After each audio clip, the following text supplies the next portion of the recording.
विद्यार्थियों, आज हम निबंध चयनिका के दूसरे निबंध जिसका शीर्षक है आचरण की सभ्यता, उसकी विशेषताओं को समझाएंगे, उस पर चर्चा करेंगे। निबंध प्रारंभ करवाने से पूर्व निबंधकार का संक्षिप्त परिचय आपको समझाएं। आचरण की सभ्यता के लेखक हैं सरदार पूर्ण सिंह। सरदार पूर्ण सिंह एक ऐसे निबंधकार हैं जो सही अर्थों में उदार व्यक्तित्व के धनी मानवता प्रेमी हैं। आप मूलतः पंजाब के रचनाकार हैं, पंजाबी रचनाकार हैं, और आपने अधिकांश रचनाएं पंजाबी और अंग्रेज़ी में लिखी हैं। हिंदी में आपके लगभग 7-8 निबंध उपलब्ध हैं और इन सभी निबंधों में व्यक्ति के जीवन से जुड़े हुए वे क्षेत्र जो उसके व्यक्तित्व के लिए अधिक श्रेयस्कर हैं उन पर आपने लेखनी चलाई है और वे निबंध लिखे हैं। आपका निबंध लेखन प्रगतिशील विचारधारा से ओतप्रोत है। आपके निबंधों में सच्ची वीरता, मजदूरी और प्रेम, आचरण की सभ्यता जैसे निबंध महत्वपूर्ण हैं। यह निबंध आचरण की सभ्यता को लेकर लिखा गया निबंध है। इस निबंध में लेखक ने यह बताया है कि जब हम प्राकृतिक सभ्यता के सोपान करके मानसिक सभ्यता को प्राप्त कर लेते हैं, यानी हम लोग जब सभ्य हो जाते हैं, हमारा आचरण सभ्य हो जाता है, तो हमारे जीवन के सारे विवाद समाप्त हो जाते हैं, समानता और एकता की उपलब्धि होने लगती है।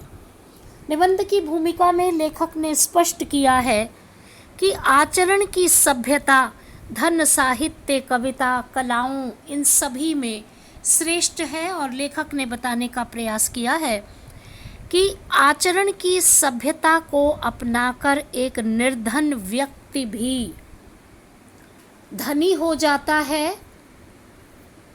धन से आचरण का या कंगाल होने से आचरण का कोई संबंध नहीं है। आचरण को अपनाकर जब व्यक्ति का आचरण सभ्य हो जाता है तो उसे साहित्य और संगीत की प्राप्ति हो जाती है। एक व्यक्ति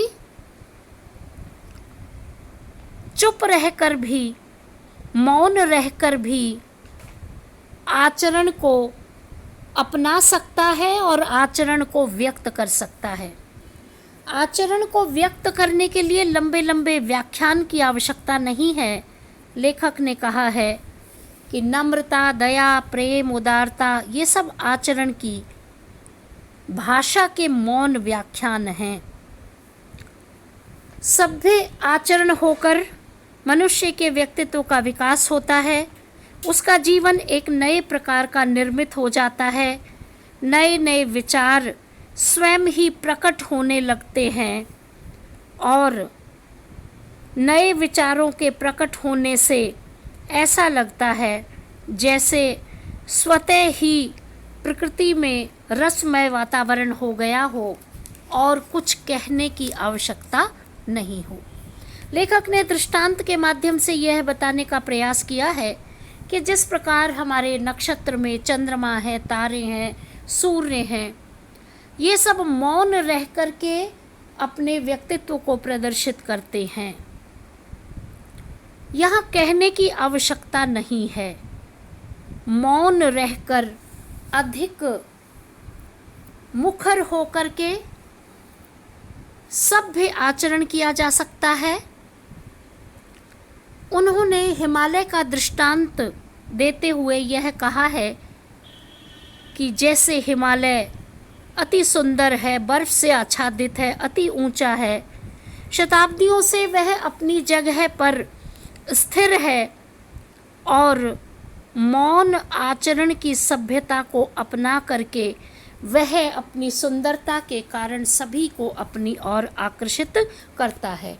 इसलिए आचरण की सभ्यता को अपना करके व्यक्ति अपने जीवन को श्रेष्ठ बना सकता है। आज इतना ही, धन्यवाद।